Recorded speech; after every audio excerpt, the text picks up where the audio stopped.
Here are 4 tips for you if you're planning a wedding specifically in the Jackson Hole, Wyoming area. 3 of them are very specific to Jackson Hole, and one's just a generalized tip. And today I'm going to be talking with Laura from Forever West Weddings and Events, who is a Wyoming wedding planner. So tip number 1 would be that Wyoming has a lot of weather. Any day in Wyoming can start off gorgeous blue skies, not a cloud in the sky, not a breeze, totally still. And then throughout the course of that day, the breeze might start to pick up. And then by that evening, I hate to say this for everybody hoping for beautiful sunny skies on your wedding, but there could be sideways rain and hail by that evening. And then it could clear up again and be absolutely gorgeous again in 15 minutes. So what I would say is you absolutely must have some type of shelter for your wedding. So if you're working with a tent, I highly recommend getting sidewalls for the tent and at least having them available, or booking a venue that has some form of structure that you can migrate into if it looks like the weather is going to change. Also, when you're thinking about your decor, when you're planning your Wyoming wedding, consider not using taper candles unless they're going to be in some kind of container. And with candles in general, I highly recommend having some kind of hurricane vase, just because Wyoming is known as a windy state and it is windy. So if you want to keep those candles on and you're outside throughout the evening, make sure that they are protected. So tip 2 would be that Wyoming has a lot of really great vendors that rely almost entirely on word of mouth marketing. So they may have a website, but it's not going to rank super high in your SEO, or they may not have a website. They may work just off Instagram for their marketing, or they might just be word of mouth. A lot of vendors outside of the Jackson area in particular might not have a storefront.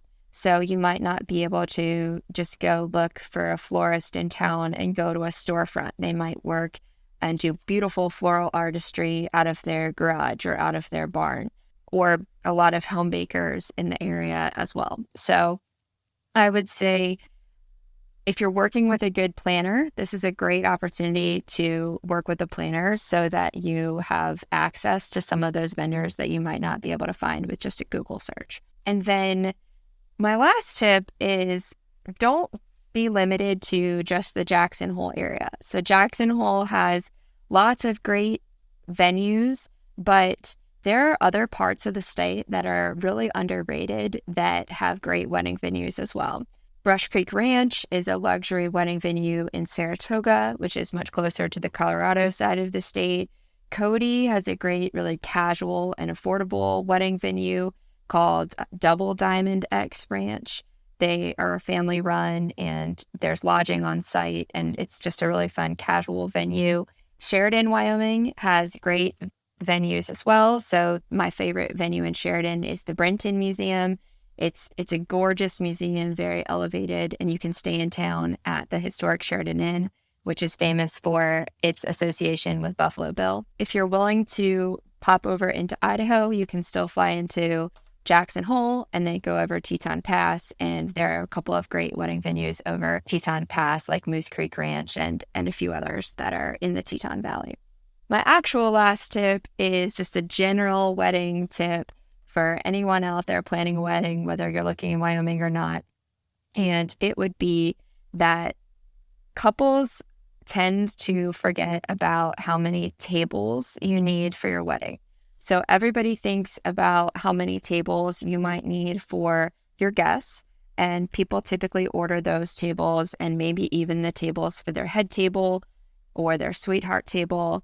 But people forget about cocktail tables. If you want to have any high boy tables for when you are in cocktail hour, a table for your cards and gifts, a table for your cake.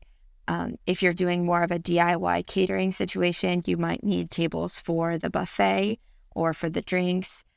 Or busing stations, even busing tables if you have a caterer. So I would say if you aren't working with a wedding planner and you're just doing this on your own, I would think about what tables you might need that aren't just tables for your guests. Super helpful. I love all those tips. The weather change one, I think hits. It's funny. It's like if you're not from the area, if you're not familiar with it, these things might just not cross your mind at all. I remember I was at a wedding where they got married up at the wedding tree and then came back closer to Jackson for the reception. And I remember it was me and the photographer. It was actually Kayla from Foxtail. And we were all helping putting on the sides of the tent just to try to keep everybody warm, because as the evening went on, it just kept getting colder and colder. So they had propane heaters and things like that. But it's the worst if your guests aren't a comfortable temperature for that evening experience to happen. Mm-hmm. And you work so hard on planning the way your event is going to look throughout the planning process and spend a lot of money on decor. And it's just a shame if we can't keep those candles lit throughout the night, or if bud vases are blowing over or things like that. So really, some people are pushed back a little bit about ordering those tent walls because they are an additional expense, but I'd say they're well worth it if you can keep your guests dry and warm and your event looking the way that you want it to throughout the night. I am a huge fan of not having them up, but I'm also not a fan of wind whipping every few minutes and knocking stuff down and people are chasing things. It's like, that's not going to... Sure. For the aesthetic of it, I'd be like, oh, I'd love to have no tents, or no walls at the same time. It's not realistic with people and them having good experience and being comfortable. So hopefully that's helpful. If you guys are planning a wedding, you obviously found this because you're trying to figure out what are some blind spots that you have. If you want to know more, I'd encourage you to reach out to Laura, and you could find her website at foreverwestweddings.com. I'm sure she would love to help. With that being said, thank you so much, Laura. I really appreciate it.